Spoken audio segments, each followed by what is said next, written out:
What's good, guys? So I just wanted to do an up close view on the MPCX, man. And this thing, it's about 15 pounds of pure power, dude. And the sides are real nice, and you used to have to order that to make it look like that. And I just wanted to go over the backs and everything on this here. On the MPC Live, you get 2/4 inch TRS inputs, 6 TRS outputs. You got your headphone jack, 2 RCA inputs, 2 MIDIs, the inputs, and 2 MIDI outs. You get your 2 USBs, just like in here. You get your SD card slot and your power adapter. See? SD slot right there. Cool. So, and I had the Live, and I loved it. But,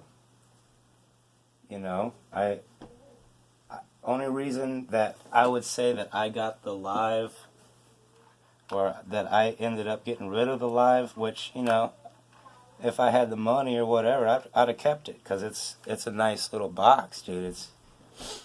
It's beast. It's this whole thing, except you got 4 Q links, and you can still use your Q links. You just hit the over button, just like having a small keyboard and hitting the octave button. I mean, you can still use it. It's very powerful. Me, I got guitars and a lot of instruments and stuff, so I got 2 XLR inputs right here on the back. See? So I use those for my mics. And then I got the Phantom Power, of course, which,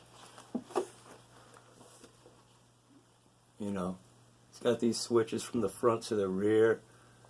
That Phantom Power, that's dope, dude. You can really use a lot of... Try to get you in here real quick. So the front of it's got a little Phantom Power, and you got control over your tracks, you know what I'm saying? And the inputs on the front, you get a ton of inputs on this thing. And then the 8 outs.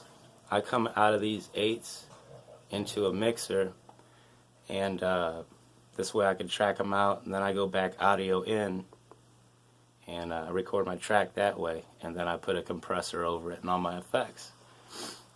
But yeah, dude, just because I have multiple instruments that I like to plug into here, it's got the 8 CV gate outputs that I haven't even messed with yet, but that's for sending electrical signals to analog gear to do tone generators and all that stuff.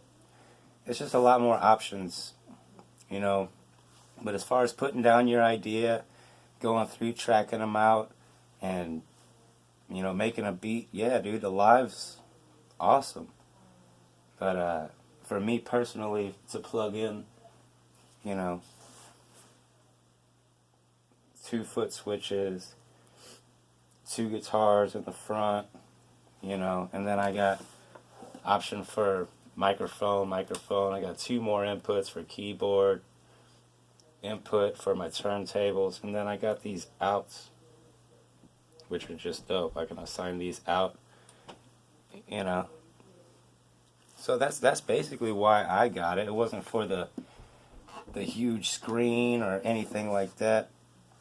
But the Q links are nice. They map out with your gear that I'm using. Like I said, I use a lot of gear, so it's good to be able to see all of it in the center of my studio right here. So now I can edit everything, and I don't have to get up or move around to touch anything, unless it's a live instrument. So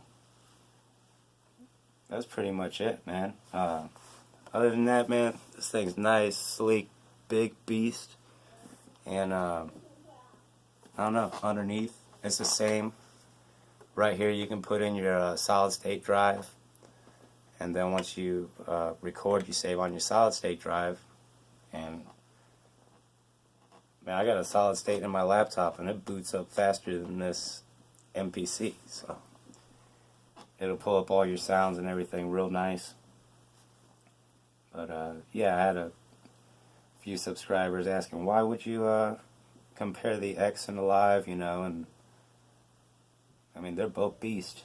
I've plugged in my keyboards and all that stuff and done just about everything, but as far as seeing my meters, it's just a few extra options, you know, and I think it's worth the money, you know, for me personally, because, like I say, it's the heart of my studio and everything goes into it, and I can monitor everything from this one box in standalone mode.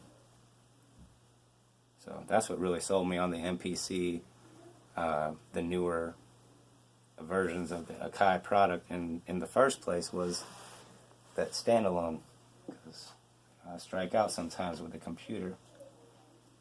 But yeah, dude, it's dope.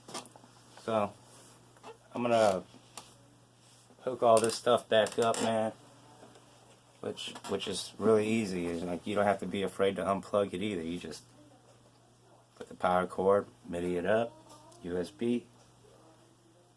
Man, it's the fastest way you could throw a beat together. And then my biggest thing for the Live and the MPCX,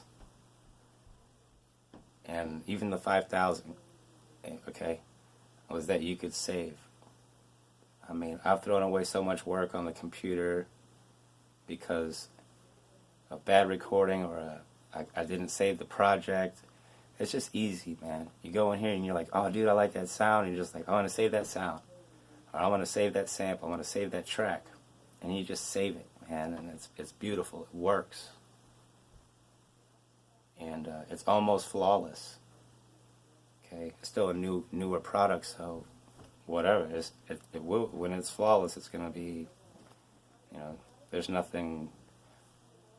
It's just human error on my part that doesn't make it flawless, you know what I mean? It's like, I'll have everything hooked up.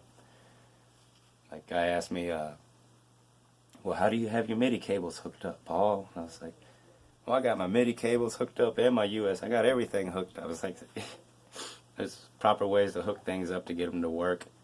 And there's always a way around everything, so. But yeah, dude, that's it. I just wanted to give a shout out on the MPCX. Give my my feel on the Live versus the X. But they're both dope. So thanks again, guys. Appreciate you for watching.